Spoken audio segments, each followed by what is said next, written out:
Friends, welcome to study at the complete study hub. आज हम एक नए सब्जेक्ट के साथ में वीडियो को स्टार्ट करेंगे and the subject is business environment. ये जो सिलेबस है ये सबके लिए एप्लीकेबल है, चाहे आप 11th के स्टूडेंट हो, 12th के हो, आप बीकॉम कर रहे हो, आप एमकॉम कर रहे हो, या अगर आप एमबीए कर रहे हैं, या कोई आप अगर और भी कोर्स कर रहे हैं और उसमें आपका सब्जेक्ट बिजनेस इन्वायरमेंट है, तो ये सिलेबस, ये वीडियो सब जगह एप्लीकेबल होगी इक्वली। बिकॉज तो स्टूडेंट्स क्या होता है कि जो सिलेबस होते हैं वो 95% सभी कोर्सेज़ के सेम होते हैं। 5% के जो सिलेबस होते हैं वो वेरिएट कर जाते हैं, कभी कभी वो भी कभी कभी वेरिएट करते हैं। वो इसलिए क्योंकि गवर्नमेंट कई बार मॉडिफिकेशन करती रहती है या नई स्कीम्स लाती रहती है और सब्जेक्ट से रिलेटेड, तो उसे ऐड कर दिया जाता है, उसे भी बाद में हम कवर कर देते हैं। तो स्टूडेंट्स, आज की इस वीडियो में हम बिजनेस एनवायरनमेंट के कंसेप्ट के बारे में समझेंगे, कैरेक्टरिस्टिक्स, फीचर्स, सिग्निफिकेंस और इम्पॉर्टेंस के बारे में। ये यूनिट 1 है और यूनिट 1 का ये पार्ट 1 है। फ्रेंड्स, अगर आप मेरे चैनल पे न्यू हो तो मेरे चैनल को ज़रूर से सब्सक्राइब कर लेना और उसी के जस्ट बगल में बेल आइकन होगा, आप उसे भी ज़रूर से प्रेस कर लेना। So let's start the video. Friends, ये है सिलेबस जो कि मैंने काशी विद्यापीठ का लिया हुआ है। इसमें यूनिट 1, यूनिट 2 और यूनिट 3 और यूनिट 4 ये कुछ सिलेबस हैं। अगर आपके पास सिलेबस नहीं है तो आप इनके स्क्रीनशॉट ले लीजिएगा या तो आप इसको पेन डाउन कर लीजिएगा।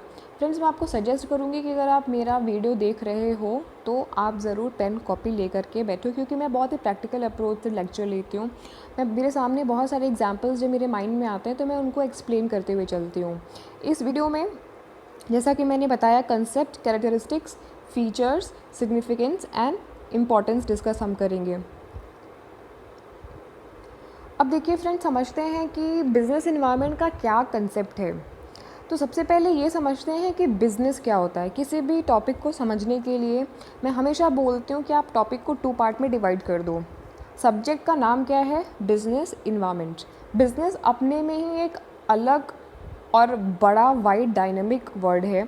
इन्वायरमेंट भी अपने में एक बड़ा अलग वाइड वर्ड है। तो अगर हम बिज़नेस और इन्वायरमेंट को अलग कर देते हैं यहाँ से कुछ इस तरीके से, तो क्या देखते हैं, बिज़नेस और इन्वायरमेंट। अब बिज़नेस का मतलब क्या होता है? जहाँ पे आप ट्रेड करते हो, जहाँ पे आप सेलिंग कर रहे हो या परचेज़ कर रहे हो। क्यों? With the objective to earn money या प्रॉफिट, इसीलिए तो आप बिज़नेस करते हो।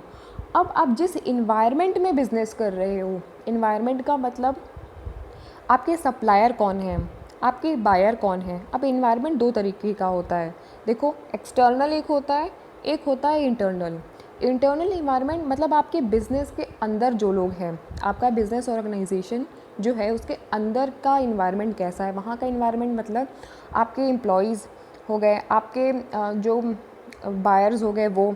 और अगर हम एक्सटर्नल की बात करें तो एक्सटर्नल में एक वो चीज़ें जो कि आप चेंज नहीं कर सकते हो। क्या नहीं कर सकते हो? जैसे टेक्नोलॉजी, लीगल इन्वायरमेंट, उसके साथ में सोशलॉजिकल इन्वायरमेंट, डेमोग्राफिकल इन्वायरमेंट, तो बहुत सारे होते हैं। हम धीरे धीरे इन सब चीज़ों पे डिस्कशन करेंगे आगे।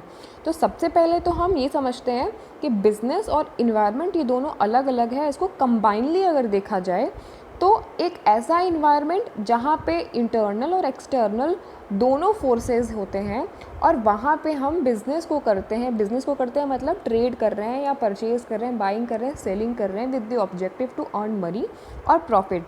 अब इसको थोड़ा सा हम बुकिश लैंग्वेज में समझने का कोशिश करते हैं कि किसी भी बिज़नेस के लिए ये जो होता है वर्ड बिज़नेस एनवायरनमेंट बहुत ही इंपॉर्टेंट एस्पेक्ट है। क्यों? क्योंकि यहाँ पे क्या होता है कि बहुत सारे कॉम्पिटिटर्स होते हैं जैसे आपके बिज़नेस के, फिर गवर्नमेंट होती है, ये उनके कुछ एस्पेक्ट्स हैं। आपके जो कस्टमर हो गए या जो भी इकोनॉमिक कंडीशन है जिसमें आप अपना बिज़नेस रन कर रहे हो, आपके कौन से इन्वेस्टर्स हैं, तो ये सारे जो चीज़ें होते हैं, आपके सप्लायर कौन हैं, ये सारे होते हैं आपके बिज़नेस इन्वायरमेंट। कैसे? क्योंकि इन सब लोगों का आपके बिज़नेस पे ना डायरेक्टली असर होता है। धीरे धीरे इसको समझेंगे हम।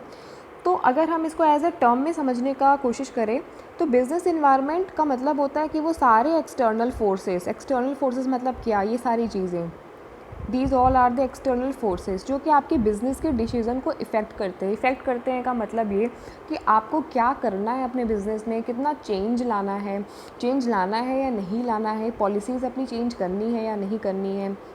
तो वो सारा डिसीज़न आप बिज़नेस के इन्वायरमेंट को देख के करते हो। सपोज़ करो कि अगर आपका जो भी ये प्रोडक्ट, आप जिस भी चीज़ का बिज़नेस कर रहे हो, कस्टमर की डिमांड चेंज हो रही है। क्यों? क्योंकि आपके ही प्रोडक्ट का कोई और सब्स्टिट्यूट मार्केट में अवेलेबल हो गया हुआ है चीपर कॉस्ट में। तो वहाँ पे कस्टमर के प्रेफरेंसेस चेंज हो रहे हैं। तो आपको अगर इन्वायरमेंट के बारे में आपने एनालिसिस कर रहे हो, आप रीड कर रहे हो प्रॉपर, तो वैसे ही चेंजेस आप खुद के भी बिज़नेस में लेके आओगे, ताकि आप कॉम्पिटिटिव एडवांटेज ले सको और आपका जो प्रोडक्ट है वो कस्टमर परचेज़ करे। तो इसीलिए बिज़नेस इन्वायरमेंट बहुत ज़रूरी होता है समझना और अंडरस्टैंड करना। अब देखिए, इसमें क्या चीज़ें होती हैं। बिज़नेस इन्वायरमेंट में सोशल फैक्टर होते हैं, इकोनॉमिकल फैक्टर होते हैं, पॉलिटिकल फैक्टर होते हैं, टेक्नोलॉजिकल फैक्टर होते हैं। ये सारे जो फैक्टर्स होते हैं ये बिज़नेस को कहीं ना कहीं इफ़ेक्ट करते हैं। और ये कुछ चीज़ें ऐसी होती हैं जिन्हें हम कंट्रोल कर सकते हैं और कुछ चीज़ें ऐसी होती हैं जिन्हें हम कंट्रोल नहीं कर सकते। सपोज़ करिए, अगर इसको हम ऐसे 2 पार्ट में समझें, इंटरनल और एक्सटर्नल।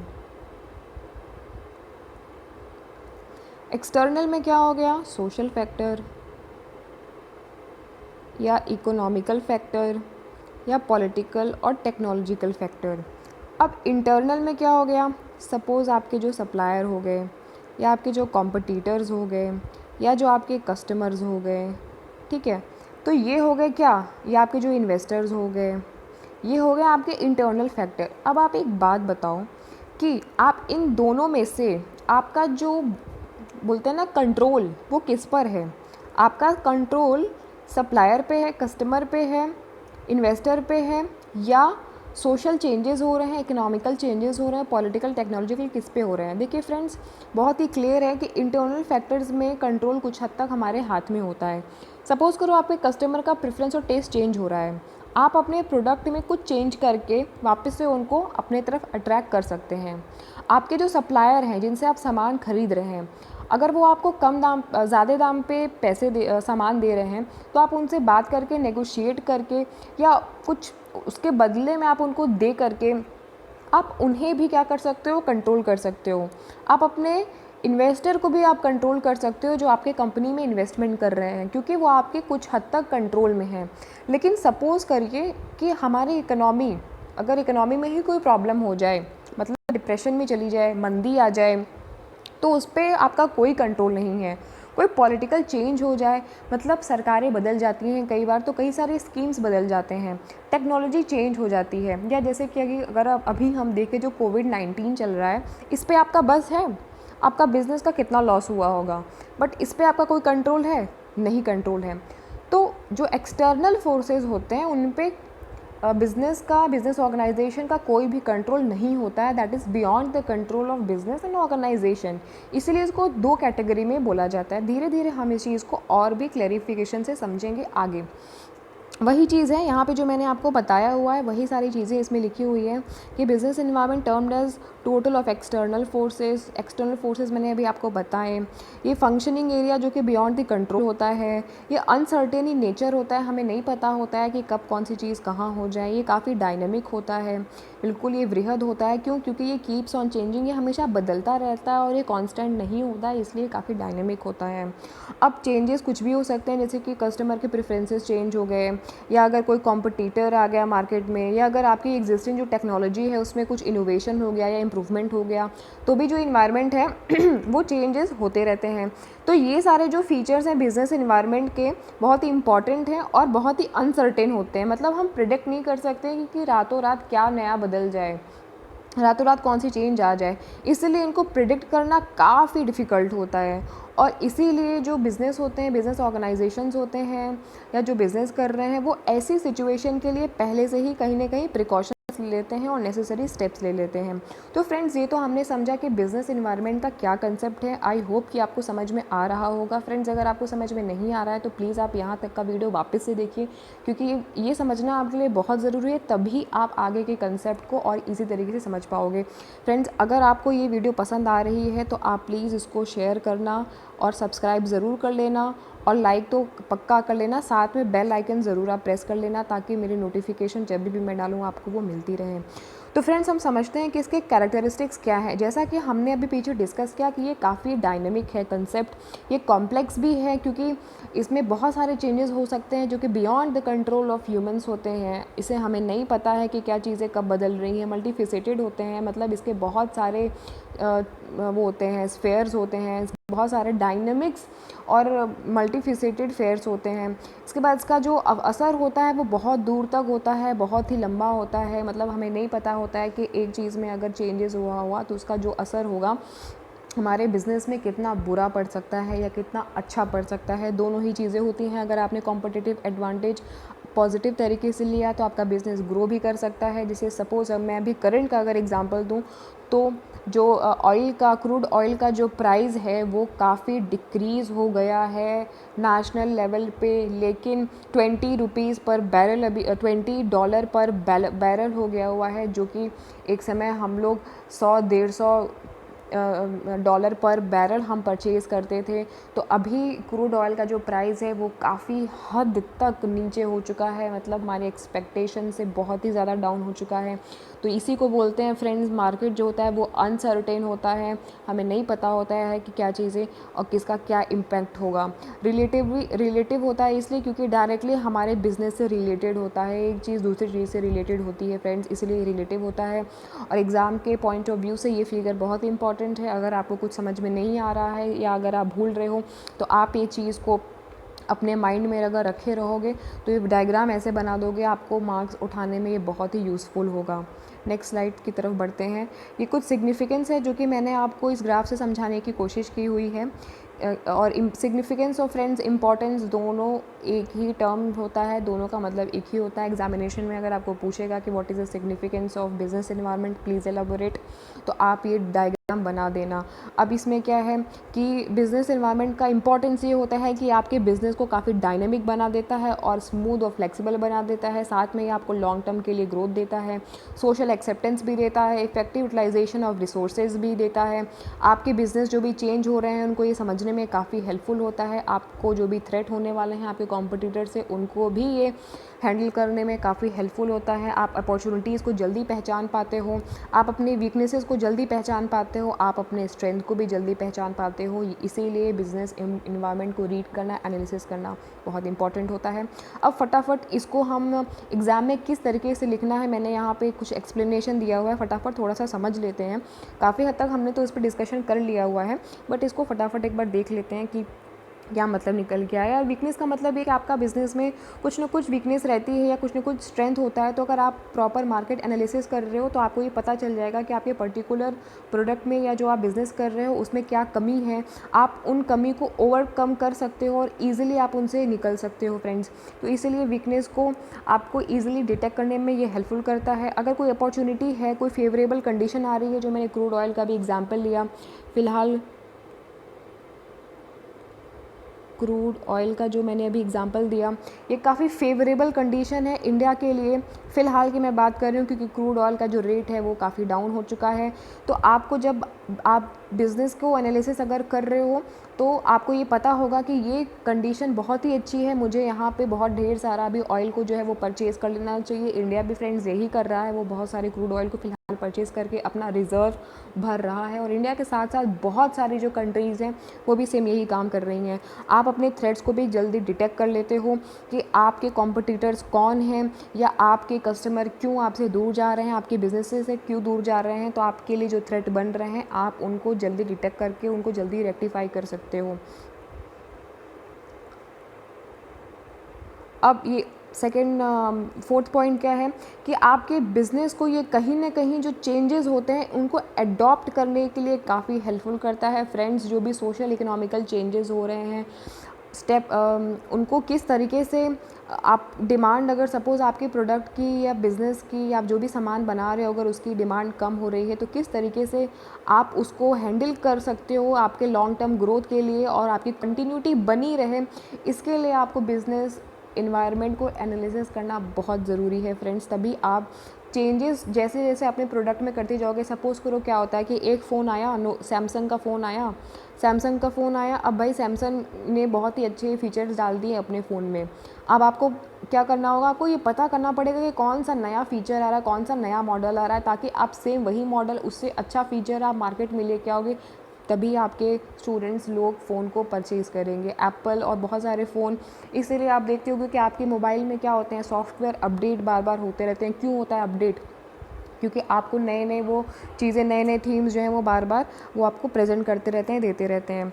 तो फ्रेंड्स, आपको ये इफ़ेक्टिव यूटिलाइजेशन करने में भी काफ़ी हेल्पफुल होता है। बिज़नेस इन्वायरमेंट का ये बहुत ही इम्पॉर्टेंट आप बोल सकते हो पॉइंट है कि आपके पास जो भी रिसोर्सेज हैं, अगर आपको ये पता रहेगा कि क्या टेक्नोलॉजिकल चेंजेस हो रहे हैं, आपके आसपास सराउंडिंग में क्या चेंजेस हो रहे हैं, तो आप अपने पास में जो रिसोर्सेज हैं उनका जो यूटिलाइजेशन है आप ऑप्टिमम कर सकते हो। फ्रेंड्स, ऑप्टिमम यूटिलाइजेशन, ये वर्ड आप देख रहे हो, ये नया वर्ड होगा। ये ऑप्टिमम यूटिलाइजेशन का मतलब होता है कि आप कितना कम आप इनपुट दे रहे हो किसी प्रोडक्शन में, किसी चीज़ के प्रोडक्शन में, लेकिन जो आपको आउटपुट मिल रहा है फाइनली, वो आप ज़्यादा निकाल रहे हो। मतलब मिनिमम इनपुट में आप मैक्सिमम आउटपुट की बात कर रहे हो। फ्रेंड्स, इसी को बोलते हैं ऑप्टिमम यूटिलाइजेशन। मतलब कि आपने 5 रुपए का सामान या 5 रुपए का सामान आपने बनाया, लेकिन आपको जो यहाँ से आउटपुट निकल रहा है ये 15 का मिल रहा है। आपने जो भी प्रोडक्शन आप कर रहे हो, आप उसमें मैन मटेरियल, लेबर, कैपिटल, ये आप कम लगा रहे हो, लेकिन ये जो आपको सामान बना करके दे रहे हैं वो आपको ये बहुत ज़्यादा दे रहे हैं। आप इनके पीछे जितना खर्च कर रहे हो उससे ज़्यादा ये आपको सामान बना करके दे रहे हैं। फ्रेंड्स, इसी को बोलते हैं ऑप्टिमम यूटिलाइजेशन, मतलब कि मिनिमम इनपुट पे मैक्सिमम आउटपुट निकाल लेना। उसके बाद में है play a great role in social acceptance of business. Definitely अगर आप मार्केट के हिसाब से चेंजेस कर रहे हो, कस्टमर्स के हिसाब से चेंजेस कर रहे हो, लोगों की नीड को आप पहचान रहे हो या उनकी नीड को आप अपने माइंड में रख करके अगर आप बिज़नेस कर रहे हो, तो डेफिनेटली फ्रेंड्स आपको ग्रोथ मिलने वाली है। क्योंकि बहुत ही ज़रूरी होता है किसी भी बिज़नेस के लिए इकोलॉजिकल बैलेंस बनाना, और आप इकोलॉजिकल बैलेंस तभी बना सकते हो जब आप मार्केट की प्रॉपर स्टडी कर रहे हो और एनालिसिस कर रहे हो कि मार्केट में क्या चीज़ें हो रही हैं। नेक्स्ट देखते हैं, makes business dynamic and flexible in nature. अब देखो फ्रेंड्स, ये तो बहुत ही क्लियर है कि आपको ट्रेंड को पहचानना पड़ेगा ताकि आप चीज़ों को ईज़िली स्टेप ले सको, ताकि आपके जो भी प्रॉब्लम्स आ रही हैं या जो भी चेंजेस आ रहे हैं इन्वायरमेंट में, आप वो रिक्वायर्ड चेंज कर सको अपने उस प्रोडक्ट में या अपने बिज़नेस में। तो अपने बिज़नेस में अगर फ्लेक्सिबिलिटी आप चाहते हो और उसको और डायनेमिक बनाना चाहते हो, तो आपको बराबर एनालिसिस करना पड़ेगा। और साथ में अगर आप ये सारी चीज़ें करते हो तो फ्रेंड्स, डेफिनेटली आपका जो ग्रोथ होने वाला है वो लॉन्ग टर्म के लिए होने वाला है। आपका बिज़नेस जो है वो लंबे समय के लिए सर्वाइव करने वाला है मार्केट में। आपको अपनी पॉलिसीज़ में कुछ कुछ चेंजेस लाने पड़ते हैं अपने बिज़नेस से रिलेटेड, ताकि आप कंपटीशन को फेस कर सको और मार्केट में जो अभी की फ़िलहाल की कंडीशन चल रही हैं आप उनसे पॉजिटिवली बाहर निकल सको या आप उनका कॉम्पिटिटिव एडवांटेज ले सको। तो ये लॉन्ग टर्म ग्रोथ के लिए और आपके बिज़नेस के सर्वाइवल के लिए काफ़ी ज़रूरी होता है।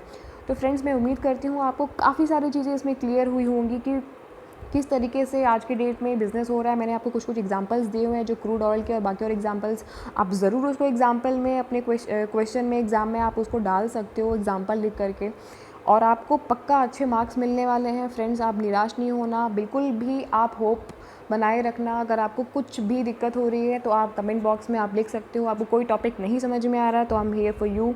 मैं आपको आपके टॉपिक पे सेपरेट वीडियो बना करके आपको सर्व करूँगी। अगर आपको मेरा वीडियो पसंद आया हो तो फ्रेंड्स ज़रूर से लाइक कर लेना, शेयर कर लेना और सब्सक्राइब ज़रूर कर लेना, और साथ में बेल आइकन ज़रूर प्रेस कर लेना, तभी आपको इस वीडियो से रिलेटेड नेक्स्ट नोटिफिकेशन मिलेगी।